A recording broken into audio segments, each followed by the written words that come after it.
باللہ من الشیطان الرجیم بسم اللہ الرحمن الرحیم صلو علی الحبیب اللہم صلی علی سیدنا و مولانا محمد مبارک وسلم وصلی علیہ۔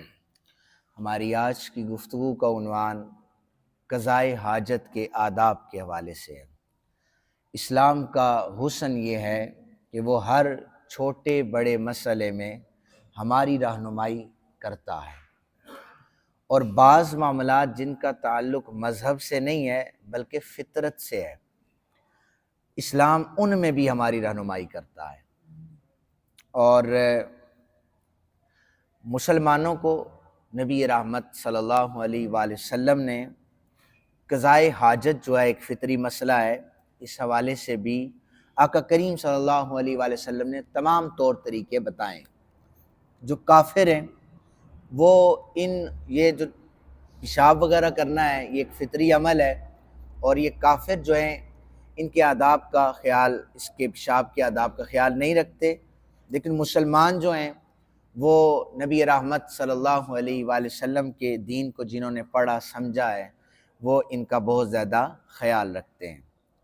اسی لیے جو میں نے پہلے حدیث مبارکہ بھی سنائی تھی کہ پیشاب کے چھینٹوں سے بچنا چاہیے، قبر میں ان کے متعلق بھی سوال کیا جائے گا۔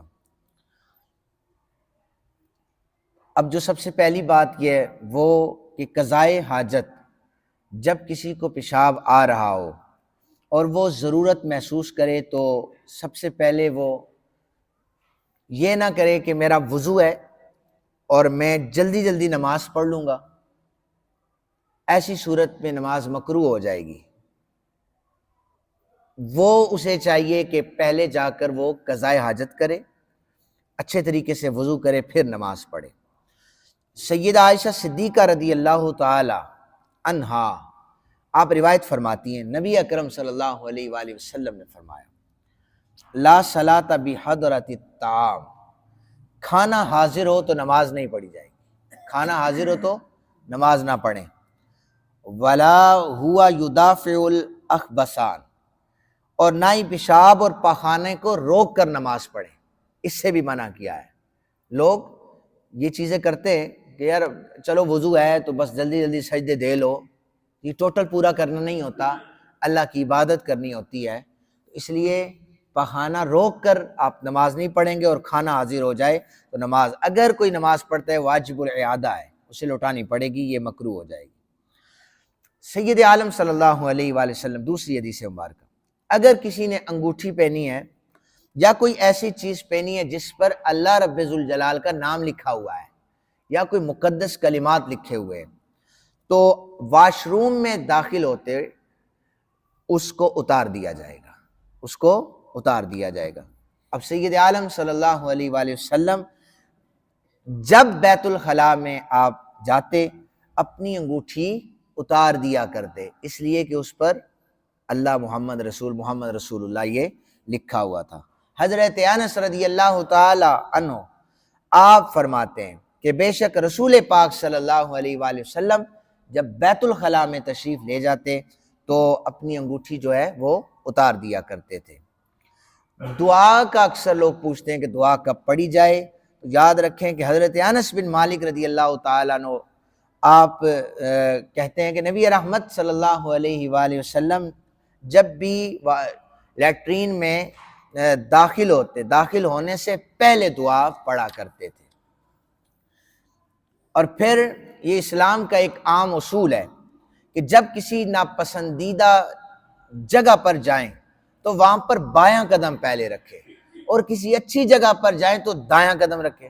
مسجد میں داخل ہوتے وقت دایاں قدم، ٹھیک ہے۔ اسی طرح واش روم کے حوالے سے یہ ہے کہ جب آپ اس میں داخل ہو رہے ہوں تو اپنا بایاں پاؤں پہلے اندر رکھیں۔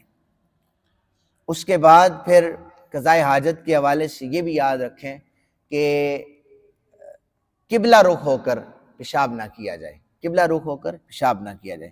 اب حدیث مبارکہ سنیں، حضرت ابو ایوب انصاری رضی اللہ تعالی عنہ آپ روایت کرتے ہیں، نبی اکرم صلی اللہ علیہ وآلہ وسلم نے فرمایا جب تم میں سے کوئی پیشاب کرنے لگے تو قبلہ کی طرف منہ یا پیٹھ نہ پھیرے، نہ کرے، بلکہ مشرق یا مغرب کی طرف منہ کرو. کیا کہا؟ مشرق یا مغرب کی طرف. اب ایک بندہ یہ حدیث سنے گا، وہ کہے گا مشرق اور مغرب، سورج غروب ہو رہا ہے، قبلہ اس طرف ہے، اور حدیث یہ کہہ رہی ہے مشرق اور مغرب منہ کرو. ایسا نہیں ہے. حدیث پاک کی وضاحت سن لیں. مدینہ شریف میں قبلہ جو ہے یہ جنوب کی جانب ہے. کس جانب ہے؟ حضور نے فرمایا مشرق و مغرب منہ کر لو، چونکہ وہاں جنوب کی جانب ہے، اور ہمارا یہ قبلہ جو ہے یہ مغرب کی جانب ہے، جہاں پر سورج غروب ہو رہا ہوتا ہے.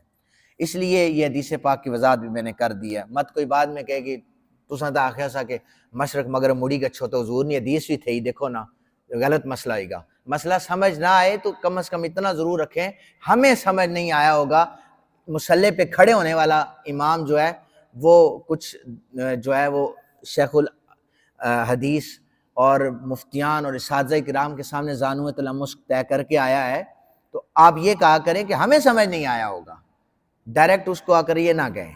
اس لیے یہ میں نے حدیث پاک کی وضاحت کر دی ہے. قضائے حاجت کے دوران گفتگو کرنا یہ مکروہ تحریمی ہے.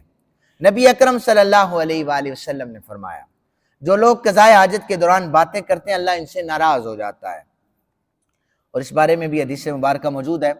اور پھر جب واش روم سے فارغ ہو جائیں تو پھر باہر آ کر پھر دعا پڑھیں، اندر آپ نے دعا نہیں پڑھنی. اللہ تعالیٰ سے دعا ہے اللہ تعالیٰ ہمیں دین متین سیکھنے کی توفیق عطا فرمائے. وما علینا الا البلاغ المبین.